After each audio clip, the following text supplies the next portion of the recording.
All right, I'm back. It's another week. The Purple Yeti Roar. I'm still doing it consistently every Monday. This week is a little different. I, of course, will always have my same ridiculous moniker. Um, I'm just now like getting over the cold, the great cold of February 2012. But I'm also celebrating. The RPM challenge thingy that I've done, rpmchallenge.com, search for Hokey, my other ridiculous moniker. It's been pretty much keeping up my whole month, and now it is complete and mailed in.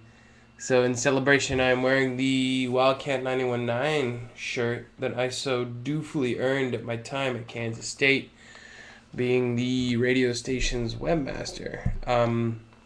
On top of that, I also have a little bit of Black Kraken, Black Spice. Well, it's not Black Kraken. It's Kraken Black Spice rum with a little bit of cream soda.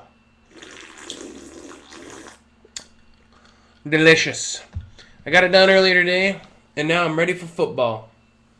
But there wasn't been that much football going on in the last week.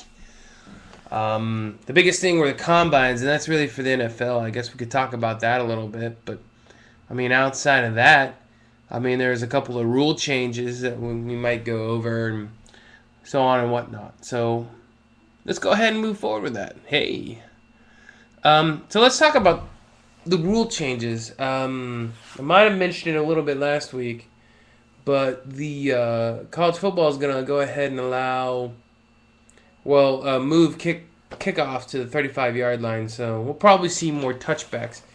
But then again, it is college. I mean, you're not going to have a lot more touchbacks as you will in the NFL, as you will in college football.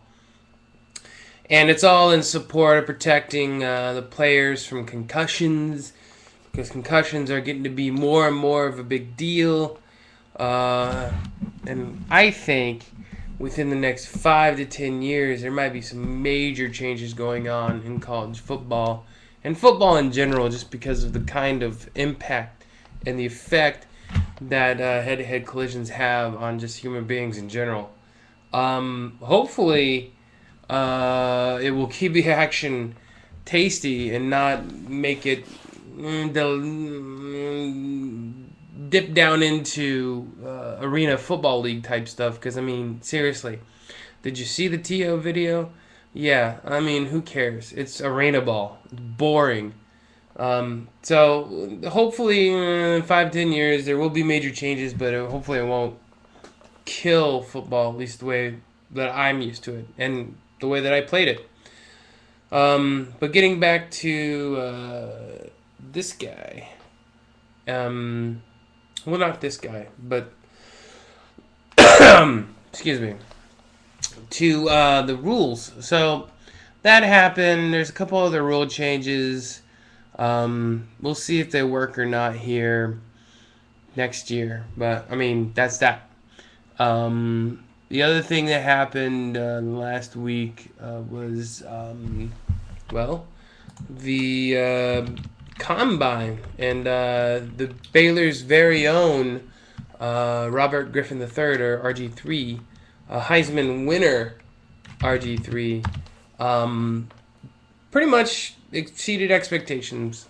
He had a 4:40 time that was comparable to Michael Vick's time when he had it, and it's just all. It's all looking up for him. So that helped him out. And apparently Andrew Luck can leap pretty high. And apparently he's a lot more athletic than the pocket passer moniker or reputation that he's flipping out. So good for him.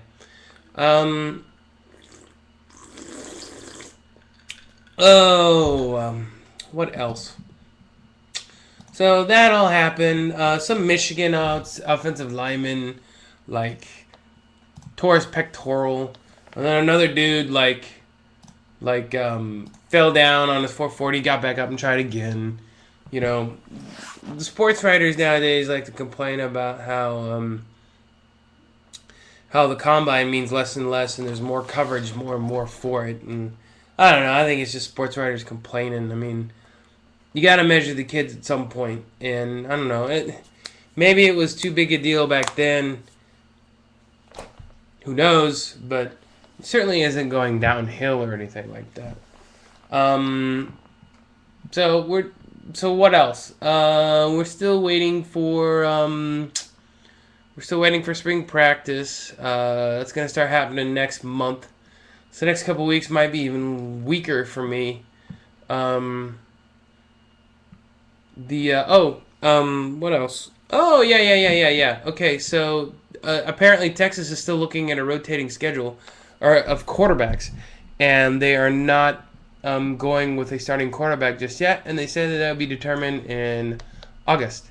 What does that mean? Well, it means that they don't have any real good quarterbacks, and they are in trouble. Hopefully they'll name somebody at the spring practice, but, I don't know. It stinks of mediocrity, and that's not a good thing, especially when you're under that heavyweight expectation that Texas is under. On the flip side, Kansas State, I don't know if there's any kind of expectation going into next year, but I haven't heard anything in terms of anything, news-wise for spring practice and whatnot. So, let's see what else. Randy Edsell is kind of being a douche and not letting the O'Brien quarterback kid transfer to Vanderbilt, and that actually caused, I think the ACC. Oh yeah. He initially didn't release O'Brien to go to Vanderbilt because of competition or whatever, and he eventually relented, and now the ACC is turning around and filing a complaint against Vanderbilt for tampering between conferences, schools, and things and whatnot. I don't know. I think it's all stinks of douchebaggery myself. I mean, there's competition, but, if you're never going to play Vanderbilt, why care that a kid goes to it? And second of all, why do you want it made known that you're the kind of coach that's going to hold a kid hostage for wanting to leave and go somewhere else? It's bad. It's bad business, and you can't be doing that. You can't be holding kids like that and then just letting them go after that, and then trying to cause more grief and stuff. It's just forget about it. Edsell, screw your head on right. I know those uniforms out in Maryland are pretty looking and they're different all the time, but seriously, take a chill pill, regroup, think, and then do better and make better decisions. So there is that. What else? Well,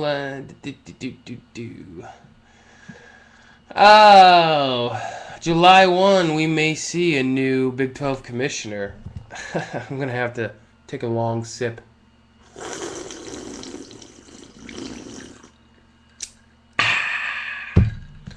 That's what Chuck Ninus, or as I like to call him, Ninus Unplugged, saying that by July 1, the Big 12 will have a new commissioner. And Sports Illustrated, as great as that publication has become, swimsuit issue, has come out with a rumor saying that Dick Ebersol, of all people, is a leading candidate for the new Big 12 commissioner. Now, he's a television guy.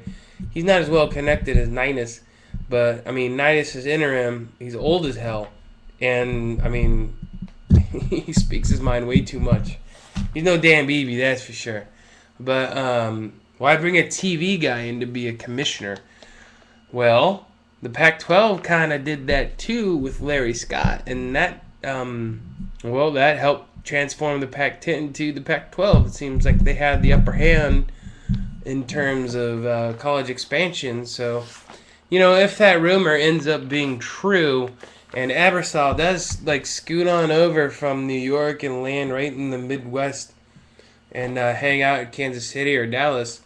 Dallas is Midwest. I'm saying that right now. Big 12. Deal with it. But if he does do that, then I think all signs will be pointing toward the Big 12 expanding and getting 2 more teams. Louisville, I'm looking at you. You are next. So We'll look for that. We'll look for that in July 1. I personally don't think Ebersol is going to do it. He's making enough money anyway. Why would he want to just do college football when he can get his fingers in national television broadcast on a broadcast network as opposed to Fox Sports Net or, Fox Sports South, North, Mountain, Valley, Delta, River Twang net television network. So we'll find out soon enough. Hopefully it won't take too long like the Big 12 schedule or anything else. So that's that. I don't know. I think that's gonna be about it. I mean, there's nothing really coming up here in the next couple of weeks. Um, I'll try to pull some stuff out. I mean, there's some movement in the Sandusky case in Penn State, but A, it's Big Ten, don't care. B, it's Penn State, don't care. C, it's a case that's going to take forever to go through the courts anyway. Why am I seeing this bubble up in college football news feeds? It's a waste of time. It's the ESPNification of news, really. I mean, seriously, ESPN, you're not E! Entertainment Television. Stop trying to be it. Be a real sports network and report on the sports and try not to tweet and talk about things that don't matter. Don't fill our head with fluff like what E does. Seriously. I mean, next week we'll see Joan Rivers talking about the red carpet at SV's. And I will probably put a gun through my head. Or a bullet. Which the gun will deliver. At any rate, I'm going to finish this bad boy. I'm going to continue celebrating. I hope you're celebrating. I hope you have a great, wonderful college football week. I'm sure there's going to be more exciting things coming up in the near future. Relax, take a breath, reflect, and enjoy. I will see you guys later. Oh, don't forget to comment because I didn't do this last week. Comment underneath, right here. Say something or not. I don't care. Cheers.